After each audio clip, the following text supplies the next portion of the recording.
Okay, hey everybody, and welcome to Oddvlog number one. Was going to do this as a kind of episode to kind of let you know what we're going to be vlogging about, what we're going to talk about in future episodes and that kind of thing. But actually, we're going to skip that. We're going to go straight into a review, spoiler-free review of Ant-Man and the Wasp. Literally just come out of the cinema and seen it. Really enjoyed it. Thought it was really good. Probably one of the funniest films of the MCU so far, and it was quite nice, I thought, to have that kind of comic relief style film following Infinity War, which was very kind of emotionally heavy, very intense.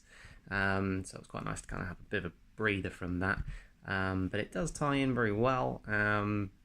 Definitely need to stay for the mid-credit scene. In particular, is definitely important going forward. I think will lead quite well into Avengers 4, as yet untitled.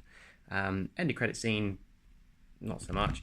But yeah, definitely the mid-credit scene is very important, and I think is going to be a big deal going forward. So the film itself is very good. It's very light-hearted. I don't think there's anything particularly over the top about it. It's very similar to the first film. First film I think was probably better of the two Ant-Man movies, but it's still very well worth watching. Very entertaining, brilliantly funny. There's some really good humour in this one. Some great jokes.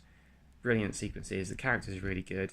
They've all kind of developed a little bit since the first Ant-Man movie, so it's really nice to kind of see that character development going on, which is really cool. So yeah, definitely recommend it. In terms of where I'd probably rank it with MCU films, not massively high, probably in the same place as I would with the first Ant-Man movie, which was probably just outside the top 10 probably of MCU films so far.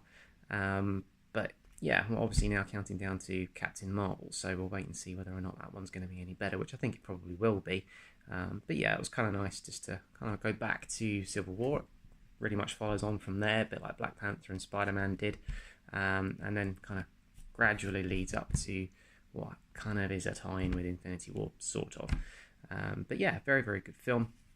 It does explore the quantum realm, which they touched on very briefly with the first Ant-Man movie, and I was quite glad to see that because it's more of the kind of Guardians style out there genres, or if you like, story arcs that are very good with a Marvel, but probably not a lot that we've seen, particularly in the first phase of the MCU. So it was a nice development, and you can see that they're heading into a very different kind of cosmic sort of storyline in future films. So yeah, really liked it. Certainly let me know, send me any comments of what you thought of the film, what were your kind of hopes and fears. I was just hoping that it was going to be really funny, and that it was going to be, yeah, after Infinity War, I kind of needed a break from all of the emotional kind of roller coaster of that film. You know, Infinity War was very kind of heavy hitting, very dramatic, very intense. Certainly hit you hard with the feels train, so it was kind of nice just to have a funnier film. But it's really good. The characters are great. Hank Pym probably wasn't quite so good in this, and I did actually read that Michael Douglas had no idea what was going on because he'd never seen Civil War, so he didn't really know why certain things were happening in the film.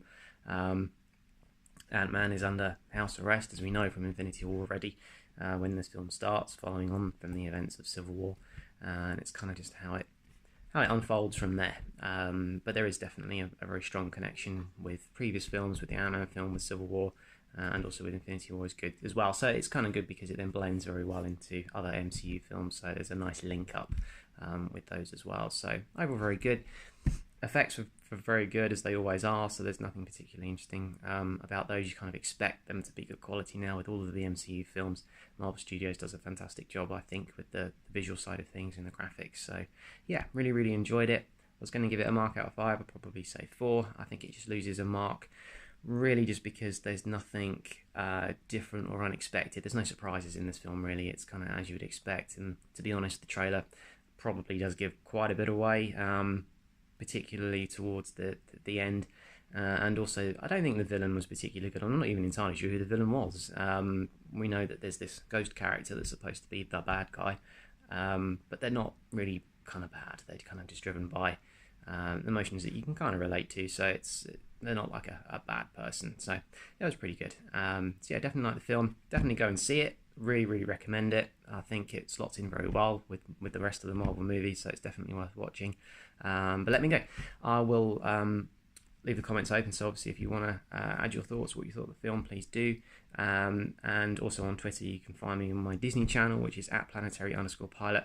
or my other kind of normal random channel, which is Richie_JA247. So definitely give me a follow if you can, and go ahead and follow and subscribe to this channel too. So these odd vlogs are literally just going to be an odd vlog whenever I feel like doing them, so make sure you don't miss an episode. Go ahead, subscribe, hit the notification icon, and then you'll never miss an episode. So with that being said, that's all done. As I say, hit me up on Twitter if you've got any questions, and I look forward to seeing you in episode number 2.